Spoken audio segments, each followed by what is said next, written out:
All right. Hello, world. Hope everybody is well. And here we go, firing it up, ready to greet the world. Hope everyone's having a good morning or good afternoon, whatever's going on where you are. Know there's a number of things. You know how this works. Once we get 30 people up in the stream, we officially begin. That's when it's official. Lucy was hanging out. So, full confession, I didn't get to the pet store yesterday, by the way. Full confession. Those of you that tuned in yesterday, I was supposed to go to the pet store and get her some stuff. I didn't get there yesterday. I got to go today. I had one of those. Did you ever get one of those things where you wake up with like you wake up feeling hungover, but you didn't have anything to drink the night before, and you were like, "Well, this is bullshit. I had nothing to drink the night before." My fiance had to wake up earlier than usual, and I think that's what did it for me, because like I was stirring and was like kind of awake, but it was really early. So then I like kind of went back to sleep, but not really. So anyway, I woke up with it's gone now because I had some coffee and whatever else. What's up, Susan? How are you? Good to see you. I hope everything's going well.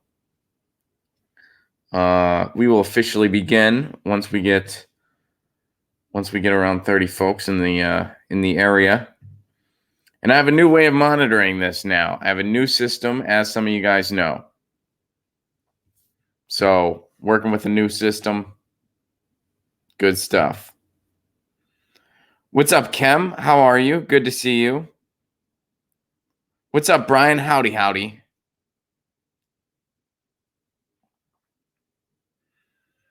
Good to see everybody. Hope everybody is well. Hope everybody is. I was confessing that I did not go to the pet store yesterday. I have to go today. Didn't get a notification, Spider. That sucks. Just saw your early stream by chance. Glad you saw it. Glad you're here. And we got a fun show today. We got a lot of cool stuff. Susan also did not get a YouTube notification. I'm glad. I know that happens all the time. People do not get notified when we're live, and it's frustrating. It's been that way for a couple years now. Ever since the apocalypse happened, things have not been the same. And yeah, oh, you did get a notification through Periscope. Interesting. All right, so Susan did get a notification through Periscope. That is fascinating information to know. So I guess Periscope's a little bit better. Brian suggests a song, "Bury a Friend" by Billie Eilish. Okay, I've never heard of that, but let me make a note of it. Let me take a note of it, and I will look into that.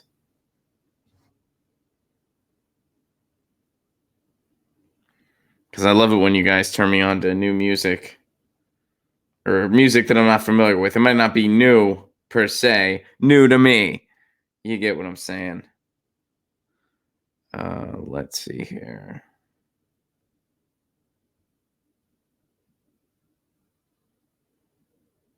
Sweet. I'm actually really, Eilish is how you say it. Okay, gotcha. I'm actually really excited about the song of the day today. Yeah, I'm really stoked to share this with you guys. I don't know, for those of you that were here yesterday, I straight up forgot to do a story that I was supposed to do. So we're going to start with that today.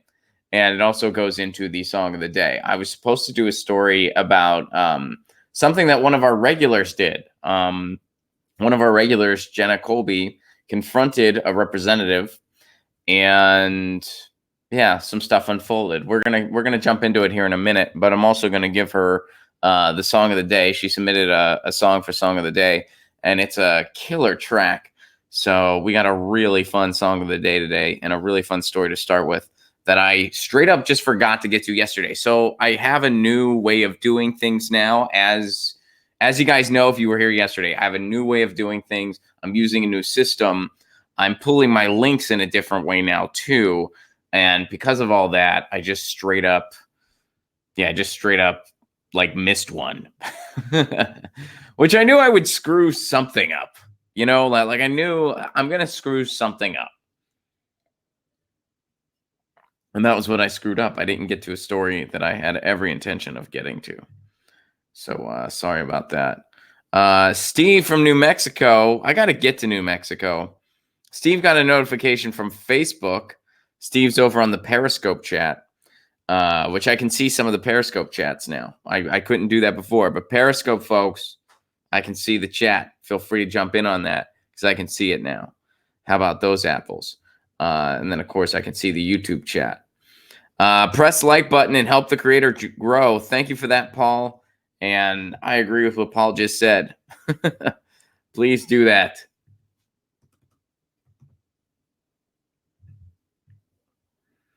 Please do hit that like button. And make sure you're subscribed because a lot of people are not getting notified. What's up, Ron? I need some news. What's up, Wesley? We're going to jump into it in just a moment. And I'm excited for that. Smash that like button. Says Beta Virus. Love it. And Spider, thank you for the kind words on the new format. I appreciate that very much.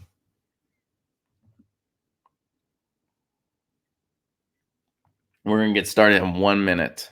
In 1 minute, we will get started. You should have a UFO day with Jamal someday. Oh, does he talk about UFOs too? Oh, we totally should. I know he's a big sci-fi guy. Because, I mean, we did a segment together once where Jamal was geeking out about Star Trek, and I was geeking out about music, and it was just a big geeking out fest. Like we had our different lanes that we were geeking out about, but we were still simultaneously geeking out. It was a fun time. But yeah, we should totally do a UFO thing sometime. I'm gonna tell him that and be like, hey man, we need to do a UFO thing sometime. People requested it. Austin, you remember that segment? It was a fun segment. I had fun. I hope everyone else had fun, but I had fun. And yeah, I was geeking out about music. Well, he was geeking out about Star Trek. Western Goods TV, thank you so much for the super chat contribution. I appreciate that a lot. Thank you very, very much for that. Guys, we are going to go ahead and we are going to get started here. Wesley says, we're all geeks in a way. Ain't that the truth? And Austin says, that was a little off the rails, but fun. Oh, I'm sure it was. I'm sure it was. I like to think I get off the rails more often than not. In a good way. Positive getting off the rails, right? All right, let's go ahead and get started. Welcome to Get Your News On with Ron, the world's first viewer-curated streaming news show. What does that mean? That means people tweet me articles, they send me ideas, they drop them in our Reddit subsection, and that's how we build the show. I'm seeing everything for the first time. You guys are seeing everything for the first time. And it's a really, really fun time. Our first story today, I was supposed to do yesterday, but I screwed up. So we're doing it today. And also, it leads into our song of the day. So one of the regulars on this stream and somebody who I had the pleasure of meeting when I performed in Pittsburgh, Pennsylvania, Jenna Colby, is an activist in the Pittsburgh area. And she kind of caused a little bit of a movement, so to speak, but also she submitted a song. So she turned me on to this story. I looked into it. I want to share it with y'all. It concerns fracking. And also, she simultaneously was like, hey, this should be the song of the day. And man, Kate Tempest is the artist, and Kate Tempest has a new fan. Kate Tempest is a spoken word artist, like a spoken word hip hop artist out of London, and she's incredible. I don't know how I've missed that. Well, I mean, I do know how. There's so much going on. You can't catch everything. But the song of the day, Europe is Lost by Kate Tempest. I wrote down I jotted down a few notes of a couple lines from the song. It's a spoken word piece. And then there's like a melody and it's electronic. It's really, really good. And there's so much going on in the song, so many words, so many lyrics, and she's just so rhythmic with it. It's well done spoken word. It's very well done spoken word. But here's a few lines I want to highlight. Product of product placement. London is lost. America is lost. We're wanting a night to remember that we'll soon forget. It is powerful spoken word. It is about the corrupt work culture going on in the world. It is about rising neoliberalism. in the UK and in the USA. Brilliant stuff. Europe is Lost by Kate Tempest. I think I really wanted to like highlight a few segments of the song, and I'm pretty sure that if you just play a few seconds and you're talking about it, technically that does fall under fair use. I mean, that, like, I know that for a fact, like that is considered fair use, but I'm still nervous about doing it. Like, I'm still nervous about like, well, it could lead to a copyright strike. So, look it up yourself. It's Kate Tempest, Europe is Lost. For slip there. Kate Tempest, Europe is Lost. Great track. Spoken word is a lot like stand-up comedy in many ways, but in one way, it's like when spoken word is bad, it's really bad. But when spoken word is good, holy shit, it's incredible. I feel like stand-up comedy is the same way. When stand-up comedy is bad, or it's just like not the right environment for it, it's a pretty horrible experience. But when stand-up comedy is good, it's a really special thing. I'd like to think so. So, I mean, I guess especially I'd like to think so. I hope so. But this is really good spoken word. Kate Tempest, she's got a new fan in me. And Europe is Lost is my first time checking out her music. It's the first track I've heard. But it's one of those things where as soon as you hear it, you're like, yeah, I'm a fan of this. She's got a new fan. And I'm going to be diving into her catalog more later today. So Kate Tempest, Europe is Lost is the track. Jenna, thank you so much for that submission. And thank you for doing what you did here. Let's see what Jenna's up to. Boom. Late night Facebook exchange leads to coalition to call for Bizarro's ouster from PA Climate Caucus. Understanding of shale gas's role in climate change should be a prerequisite to participation in the caucus. All right, so today, the Better Path Coalition, which is an environmental organization in the Pennsylvania area, submitted a letter to Representative Steve McCarter, chairman of the PA Climate Caucus, calling for Representative Ryan Bizarro's, which, man, not a pseudonym. How about that? Removal from the legislator's 60-member caucus after a late-night exchange on Facebook. So constituent Jenna Colby posted her wish that Bizarro would reconsider his support for Restore Pennsylvania. Bizarro responded that he wouldn't, prompting a follow-up question from Ms. Colby asking if he is pro-fracking. He responded, I'm pro have an actual idea of how our economy in Pennsylvania works. I wish others had that sense too before they talked about bans, rainbows, and ponies. What a response. What a response. So basically, Jenna confronted this guy. Well, are you pro-fracking then? You're on this climate committee. Are you pro-fracking? And he's like, I'm pro how things get done. I'm not for rainbows and ponies. Gee, we've heard that before, huh? First of all, why are you... This person's an elected official, and immediately they're completely condescending to a citizen asking a question. And they're doing so on Facebook where there's, like, people can take screenshots. I mean, not that it's okay to do it in any circumstance, but it's not like he was, like, eating dinner and she just like knocked on his door and started saying, then it's like, okay, well, dude's eating dinner. And that was, I can see how he might get kind of teed off. But the person asked a question on Facebook. Jenna asked a question on Facebook. He was immediately condescending about, oh, I'm for ponies. Which, by the way, we did a study on fracking here, or we covered that article rather on fracking, where even a shale oil CEO is admitting that it's all bullshit. It is not doing well economically. The only people benefiting from fracking, all right, so it's not helping economies. It's wrecking the environment. The only people making money from fracking are the CEOs exporting the energy at the very top. And even some of the business people are getting screwed. This guy, not me. I just pointed at myself when I said this. I was like referring like we covered an article, but I pointed at myself like, this guy, I'm a CEO. Far from it. But the article we covered, where that oil CEO, pretty much confessed all, even he said, he was like, no, our companies were going under. There was mismanagement all across the board. It's not benefiting anybody. The companies are eating themselves. It's just the CEOs at the very top, who is the donor class, that benefits from fracking. So this guy, what this gentleman said to Jenna, it's not rainbows and ponies to think that we can't stop fracking. It's, quote, rainbows and ponies to think that we can just keep going with this. It's rainbows and ponies to think we can keep wrecking the environment, poisoning well water, and exploiting neighborhoods and communities and people. Also, a few CEOs that pad our pockets can get rich. That's rainbows and fairy tales. But unfortunately, the rainbows and fairy tales in the form of propaganda by the corporate media are still working.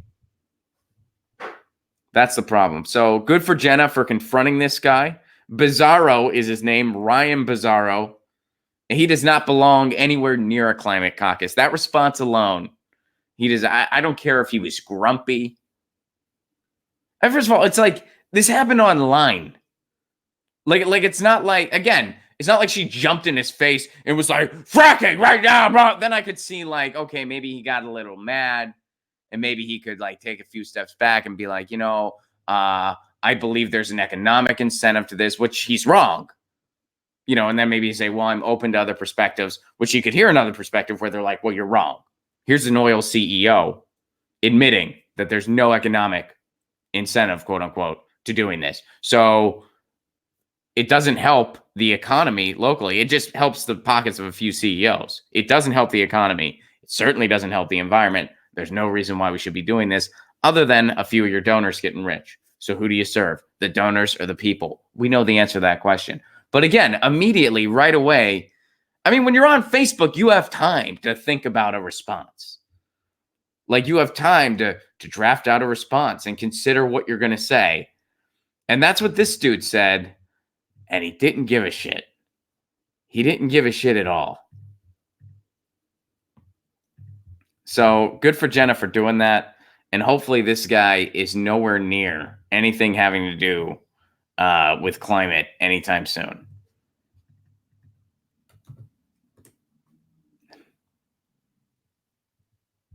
All right, moving on. So we talk about student loan debt and everything that's going on there. Boom. Hey, guess what the Guardian has to say? Sanders is right. Republican tax cuts cost more than forgiving student debt.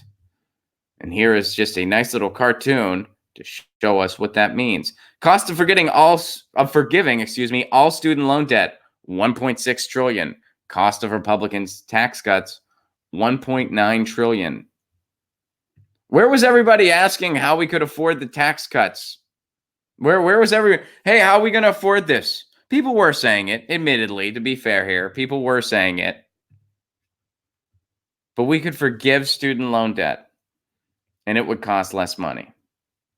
It would cost less money to forgive all student loan debt. So whenever someone says, how are we going to pay for this? How are we going to pay for this tax cut? Or excuse me, how can we forgive all student loan debt? We can't afford that. That's a pony and a rainbow. Be like, well, gee, those tax cuts cost us more money. And do those tax cuts contribute to the economy? No. Tax cuts for the 1% do not contribute to the economy because that money goes in offshore accounts.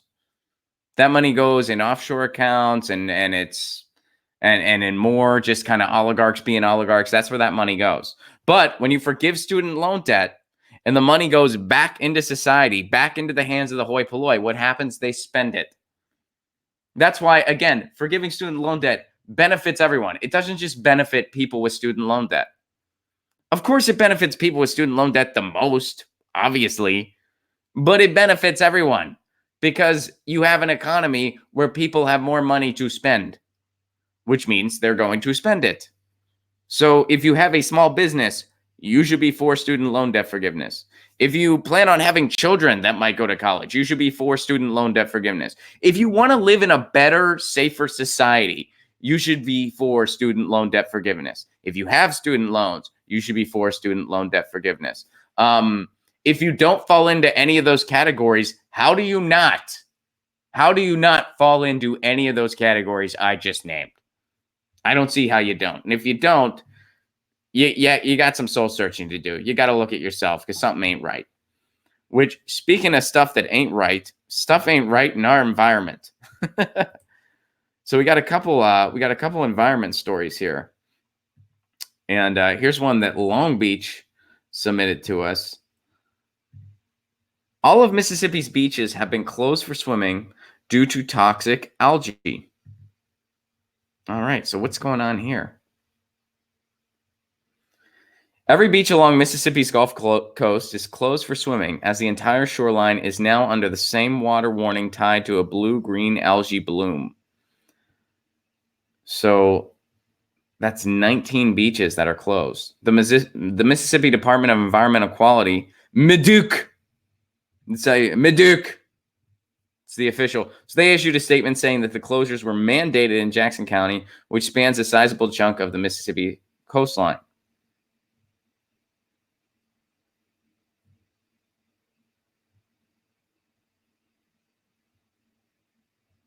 Wow.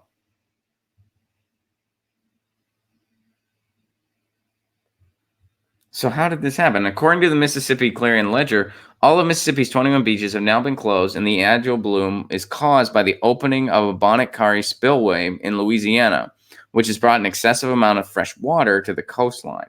The spillway was partially opened to offset a rising Mississippi River that swelled due to an especially wet winter in the Mississippi Valley. All right. The spillway is expected to close mid-July, and experts believe its closure will prompt the algae bloom to quickly dissipate. Once they close the structure, conditions will start to change pretty quickly. Interesting. All right. So harmful algae bloom is when algae grows quickly on the surface of the water. Warmer waters that experience increases in sea surface temperature or a change in sea currents are susceptible to the bloom. So basically, a bunch of fresh water kind of came in here, like a bunch of fresh water kind of showed up. And then because the fresh water was showing up too fast, this algae was forming, and the temperatures were all offset because of this fresh water, which they had to open because of a lot of rain. So it looks like this is mostly a somewhat kind of natural occurrence. Although I'm sure there's other factors going on. Like I'm sure there's some other things going on here. But yeah, you can't swim in Mississippi right now, which the Gulf Coast has not had an easy time. I mean, ever since the BP spill and, continuing, and they're still feeling some of the effects of that. The Gulf Coast has not had an easy time. And, Mississippi especially is one of the states in the union that really suffers a lot. And now they're taking a hit with tourism too. So, Mississippi, when you think about the blues and you think about rock and roll, Mississippi certainly has their place. That goes without saying.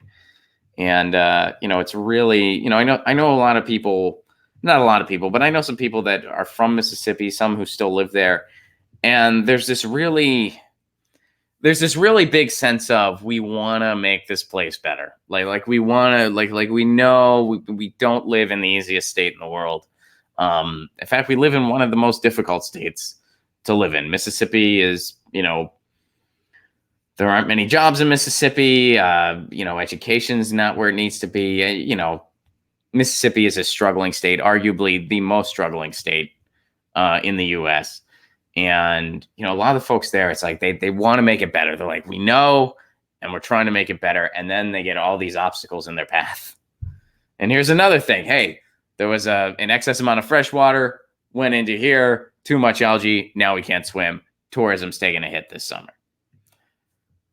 So Mississippi, they're dealing with that. Now, that's not the only place where there's some growths going on in water. Here is something else that's happening across a long span of stuff. Now, David shares this. So check this out. Record-breaking seaweed bloom stretches from West Africa to Mexico. That's a little bit of stretch. That is a little bit of stretch. So what's going on here? Here's a picture of what that bloom looks like. So a record-breaking mass of smelly seaweed stretching from West Africa to the Gulf of Mexico has been identified using satellite imagery. Now, the seaweed bloom is called the Great Atlantic Sargassum Belt. I think gas is in there because it smells bad. They call it sargassum because it smells bad. Now, so there's a little bit of pros and cons to this. So here's something from a scientist here named Wang. Wang said the seaweed was of great ecological value to marine life, such as fish, crabs, shrimps, and turtles. So they can use it as a habitat or a food source. But excesses of the sargassum, like the recent explosion, caused some problems for other marine life, as dead sargassum sinks to the ocean floor and can smother corals and seagrasses, which I get is also bad for everyone else.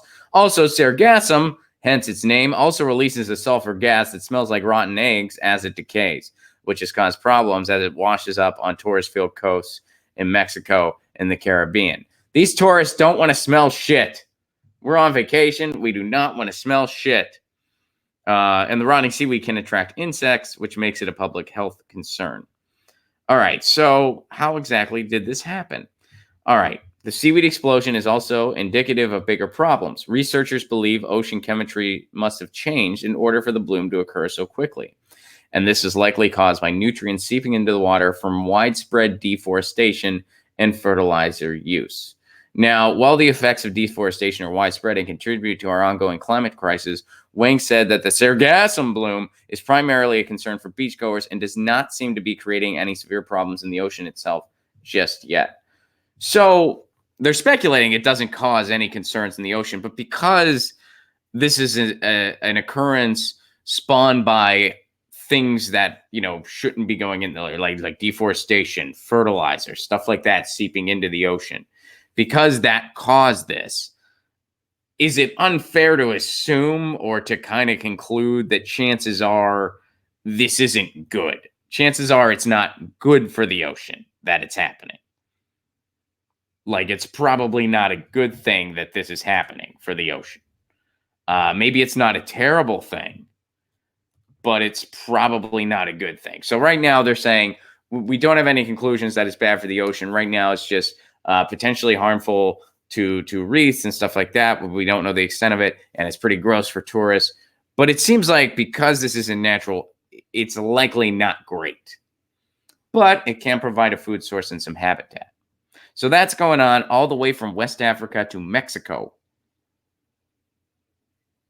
That's a lot of seaweed.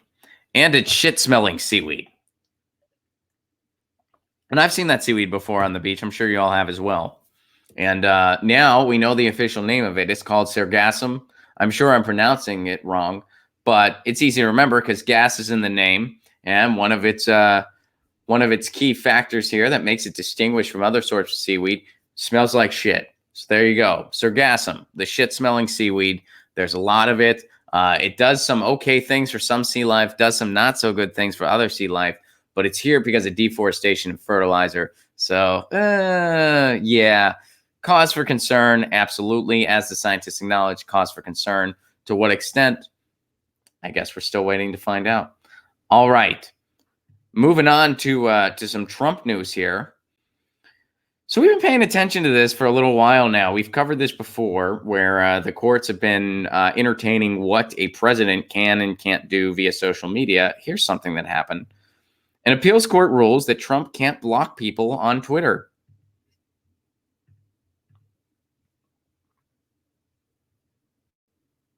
The Second U.S. Court of Appeals on Tuesday ruled that President Trump cannot block Twitter users from his official account, finding that the practice is discriminatory. The ruling upholds a lower court ruling that also found Trump cannot block Twitter users. The president uses his Twitter account to make announcements from personnel changes within his administration, and he has a lot of those to make. Those are announcements he'll be making all the time. Yeah, he announces personnel changes on there. He's got a lot to tweet there. What's the personnel change this week? We're still waiting to find out. So much turnover in that White House. I mean, it's pretty remarkable. I think if you sat the average person down, like me, I mean, I couldn't do it. If you sat me down and was just like, name everyone that's come and gone, I'm sure I would miss a couple people. Like, there's no doubt. I mean, you get the obvious, Sarah Huckabee, you know, Scaramucci. Remember that guy? Scaramucci, man. Scaramucci was slowly becoming my favorite comedian. And then he just bounced. I was like, this guy is pretty freaking entertaining. Then he just bounced. Then it was like, well, that was short-lived. All right, let's see what else is going on here. All right. So Trump can't block people on Twitter. So here's what the judges said. Here's the official statement from the judges. The judges wrote that the First Amendment does not permit a public official who utilizes a social media account for all manner of official purposes to exclude persons from an otherwise open online dialogue because they express views with which the official disagrees. Well, I agree with the court's ruling. I mean, I agree 110% with the court's ruling. I think that, yeah, if you're an elected official and you have an elected official account on Twitter, you shouldn't be able to block people. That's one of the things you have to deal with as an elected official. You can't block people. Now, if it's his personal account, you can block people. That's fine. If it's Donald Trump's personal account, separate from his presidential account, you want to block people, that's your business. It's your personal account. But if you're an elected official and you're supposed to be called a public servant, we know the idea of elected officials as public servants is a notion we've really gotten away from because that's not really how it works. But yeah, I think one of the things you have to deal with, you don't get to block people on Twitter. You don't get to block people on Twitter. So I agree with the courts there. Now, this next thing that I want to go to is not, it's kind of a reminder. This isn't necessarily a news story. This is from 2018, but this was sent to us today by Lady, one of our regulars, who lives in Germany. Now, Lady is a cancer survivor, and she's still amidst her struggle with that. And I believe she is from the United States, but she has been living in Germany for a long time. She entertains the idea of coming back, but she really can't come back because she really needs to stay on top of the care she needs as somebody battling cancer.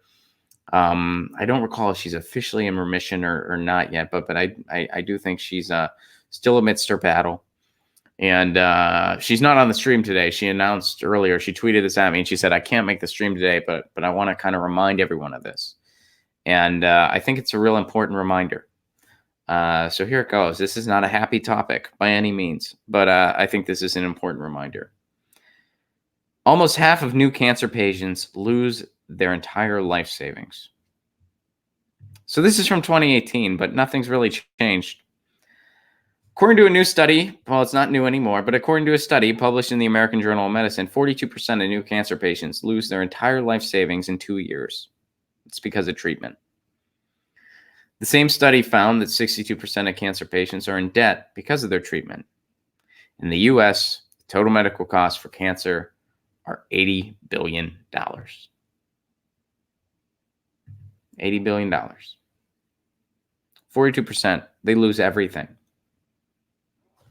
You've saved your whole life. You've been wise, with your money, smart with your money. You've worked hard. Maybe you raised a family. And then you get sick. Who could that happen to? Any of us. That could happen to any of us. That could happen to one of us tomorrow. And it costs you everything because of this corrupt, predatory healthcare system that decided to make the human body a profit center. And it's so amazing to see headlines saying Medicare for all would be a disaster, and hearing that from people on the right and people who are supposedly on the left. We hear it from both political parties, Republicans and Democrats, talking about how Medicare for all is no, the system is a disaster. 45,000 people die per year because of lack of adequate healthcare coverage. They didn't have a life-threatening condition in most cases. They could have been helped, and they could still be alive today, but because of lack of healthcare coverage, they're dead. And the people that get help, they lose everything because of it. They lose everything. That's a crisis. That's a crisis. That's a disaster. That's a crisis. And it's a catastrophic crisis. And there's nothing pragmatic about an incremental solution to a catastrophic problem. So when people give you these half measures, when John Delaney gets up there telling us how we need these half measures, no, that's bullshit. We need an extensive, full solution that covers everybody, full stop. And we need assurance that nobody is going to go bankrupt because they get sick. And no, that's not a pipe dream. No, that's not a pony. No, that's not instant abs. That's something that every other industrialized nation in the world takes for granted. That is taken for granted in Canada and England and Ireland and Switzerland and Denmark and Sweden and France and Italy. It's taken for granted there. But we can't have it here. Somehow we can't do that here.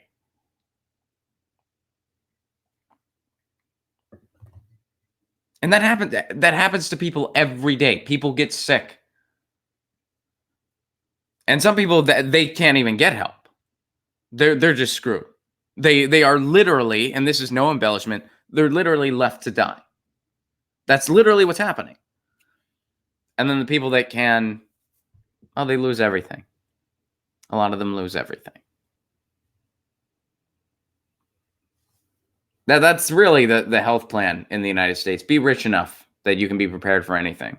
That's the best preventative health plan you can get in the United States. Be rich enough so that if something happens, you can handle it. Sounds foolproof to me.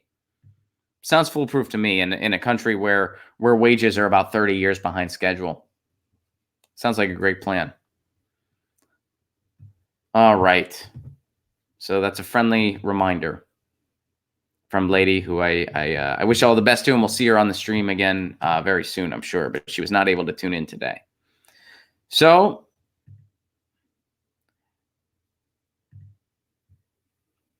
guys, we're going to highlight a victory here.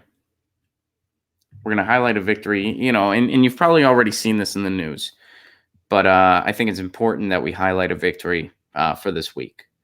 Eric Swalwell had a huge victory, you guys. Eric Swalwell made a huge victory in the race to self-awareness. In fact, he won.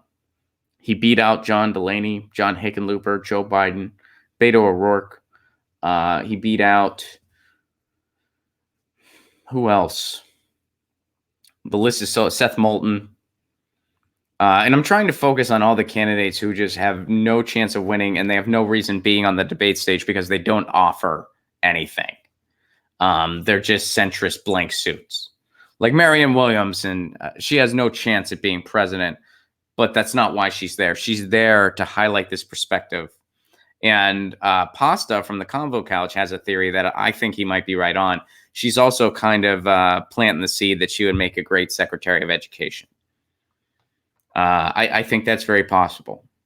And that's his theory. Give credit where credit's due. That's Pasta from the Convo Couch. That's who I heard that from first. Andrew Yang has some out-of-the-box ideas. Some of them I agree with. Some of them I strongly disagree with. But nonetheless, he has a reason to be on that debate stage. He knows he's not going to. Well, he might not realize he has no chance of being president, actually. But I think he knows he doesn't have a chance of being president. He just wants these ideas to be heard, and he wants to kind of steer the conversation in a certain way. And and in regards to that first debate, I think I've said this already. Even though I strongly disagree with Andrew Yang on a lot of stuff, agree with him on some other things, but strongly disagree on a lot of stuff. He should have had more speaking time. It was ridiculous that they just did not give him any opportunities at all. Some of the opportunities he did have, I didn't think he made the most of, though. Like, hey, what are you going to do about climate change? I'm going to give people $1,000 a month. The question was about climate change. They can throw the money at the climate. They can throw dollar bills at the climate, and what we can do is we can make a big stitch of dollar bills, and it'll block out the sun. But anyway, all right. So Swalwell, though, big victory. Eric Swalwell drops out of the presidential race, announces House reelection bid. Eric Swalwell won that race to self-awareness. We have to be honest about our own candidacy's viability, Swalwell told reporters at a press conference. Today ends our presidential campaign, but is the beginning of an opportunity in Congress with a new perspective shaped by the lives that have touched me in my campaign over the past few months. What is that code for, you ask? That is code for, hey, guys, I got the publicity I wanted. I know I have no chance, but I got some good stage time. I got to say some stuff, and all right, we'll take it. That's what that's code for. Swalwell, Way to have that self-awareness and drop out of the race. I wish other people would follow his lead in this regard. I wish more would drop out of the race. That's what I wish. Um, but we're going to have to wait for that. So here's my question, and this is how we'll steer towards the end of the stream. Who do you guys think is going to be next? Who's going to be next? I guess I'll go first. I feel like that's only fair. I should go first. I think it's going to be Hickenlooper. Wait, no, I take that back. Because Hickenlooper's not really doing all that much else. But he'll run out of money really quick. I feel like he's got to run out of money really quick. You know what? Yeah, I'll stick with it. Hickenlooper.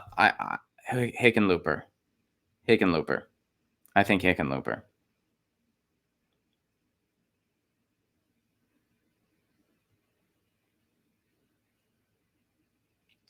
All right, let me see here. Who are you guys guessing?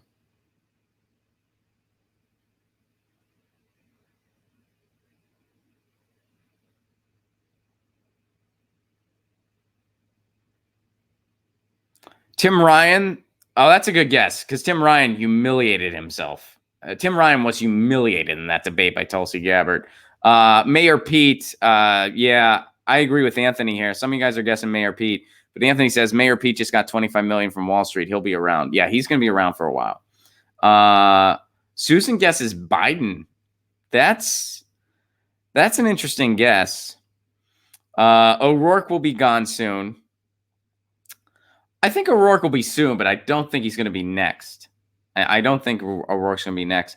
Kamala, I think there's no way. Yeah, I don't think so. I don't think Kamala's going anytime soon. She's going to be around for a while.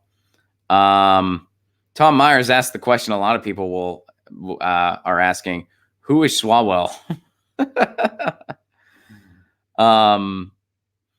Brian points out Yang's UBI is a Trojan horse to kill social safety net programs. I agree. I agree with that. So, but he has some other ideas that I do like, but that's not one of them. Let's see. A bunch of people didn't get notifications today. That is frustrating. That is very frustrating. Let's see. Delaney's a good guess. I think Delaney. There's a good chance that Delaney is going to. He might be next because he's another one. Like he's going to run out of money quick. I mean, Hickenlooper and Delaney, they're the two least popular people, and I feel like they're both going to run out of money pretty quick. And then once you run out of money, like what do you do? Now, neither of them have much else going on, so there's that. But yeah, I think Hickenlooper or Delaney will probably be next. Buttigieg ain't running out of money anytime soon. Biden ain't running out of money anytime soon. Someone said Gravel. I think Gravel is still going to stick with it. I mean, Gravel is there to make a statement. He's there to try to push everything further left. That's why Gravel's there. And Marianne Williamson, which, again, someone else I do not agree with on everything. There's a lot I disagree with Marianne Williamson about. But she gave a plug for Mike Gravel. So, shout out to her for doing that. And Muscal gives another shout out. Williamson would be good to help Americans care about mental health and a better food system, but doesn't seem presidential material. I agree. However, the host of Let the Madness Begin interviewed her. I'm not familiar with that show. Gravel is already out. Did he drop out? I hadn't heard about that. Did Gravel officially drop out? He just had. All right. I hadn't heard that. This is my first time hearing about that. I mean, he just got that bump from Marianne Williamson. That's weird that he decided to drop out then, but Gravel Teen said they'll drop out before August. Well, I hope he I was hoping he could get on a debate stage before he. I know he plans on dropping out. Like he's not, he's not looking to actually be president.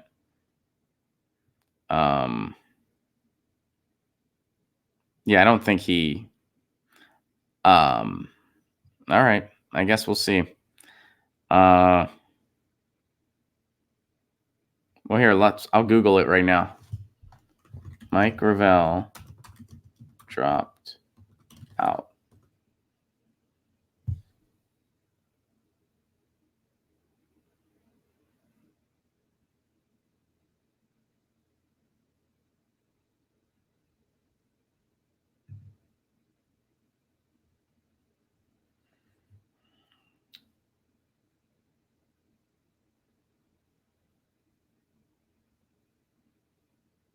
So I think if he doesn't qualify for the debate, he'll likely drop out. But I think.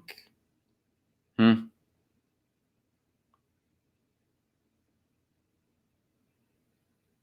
me see here.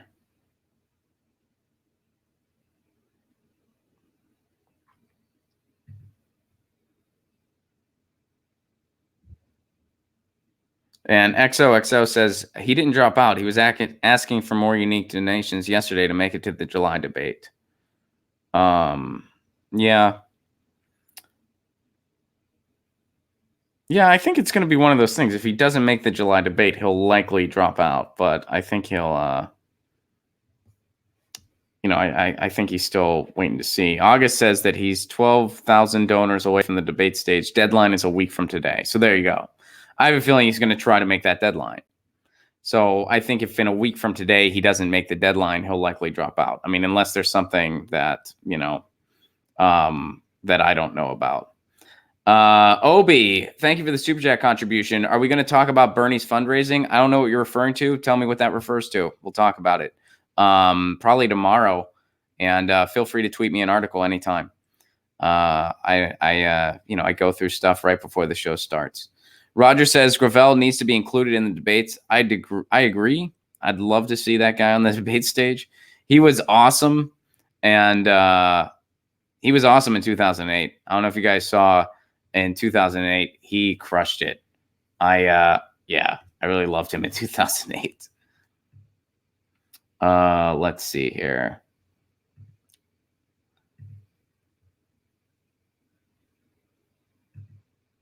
So let's see what else you are saying. August says Gravalanche for life.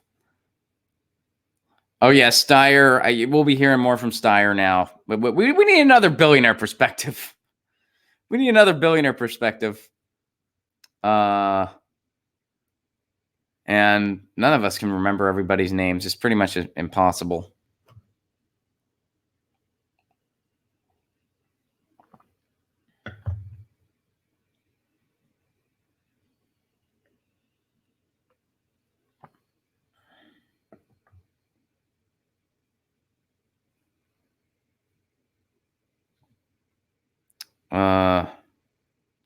Patricia says this: Gravel does brilliant tweets. So, by the way, just to let you know, all those tweets are coming from his staff. They're coming from the teenagers that launched the campaign. Those tweets are coming from them, and they are hysterical. Their tweets are so funny. I love that Twitter account, the Mike Gravel. Follow Mike Gravel on Twitter if you don't. And those tweets are all from his staff. He told me that himself because when I met him, I was like, "Hey man, I love your tweets," and he goes, "That's all my staff." And then I was talking to some of the staffers, and I actually asked, I was like, "Are you guys the people that?" And they're like, "Yeah, we tweet for him." And I was like, "You guys are hilarious." Patricia also says if Gravel drops out, his staff have to keep the account going. I hope so too.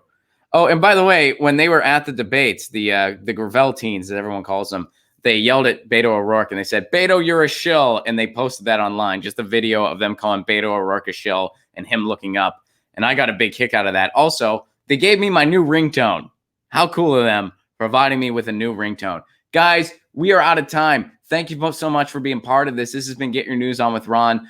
Tour dates. I'll announce some tour dates because I got them. July 27th, Graham Elwood and myself are going to be in Vegas. Vegas, baby. Las Vegas, Nevada.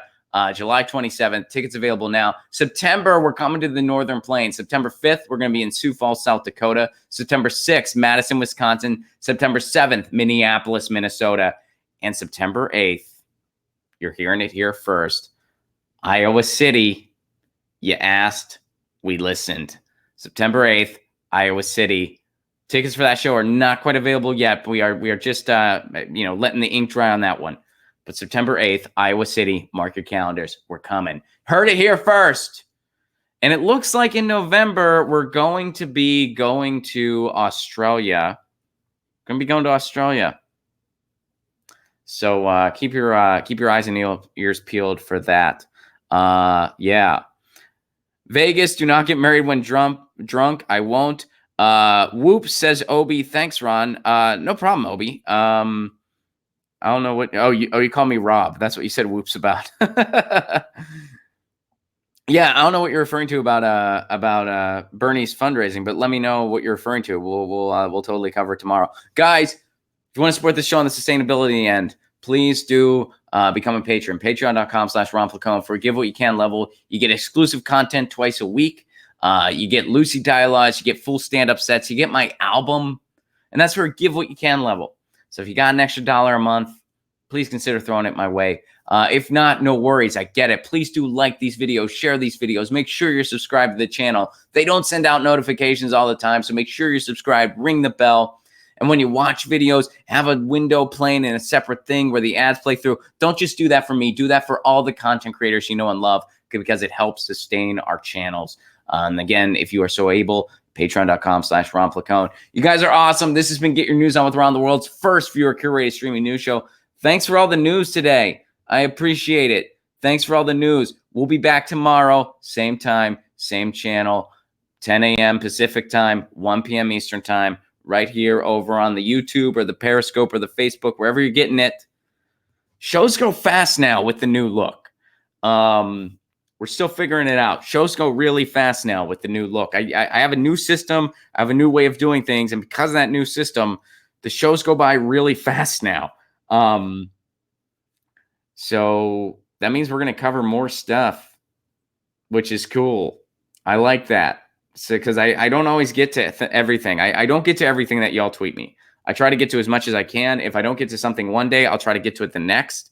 And remember, tweet me an article at Ron Placone or drop something in our Reddit subsection, which is just reddit.com/r/GetYourNewsOnWithRon. That's how you submit articles for the show and submit news ideas for the show. Try to get to as much as I can. But it looks like I'm going to be able to get to more. Thank you so much for being part of this. I'll see you tomorrow. You know the drill. Lucy says meow. I say peace.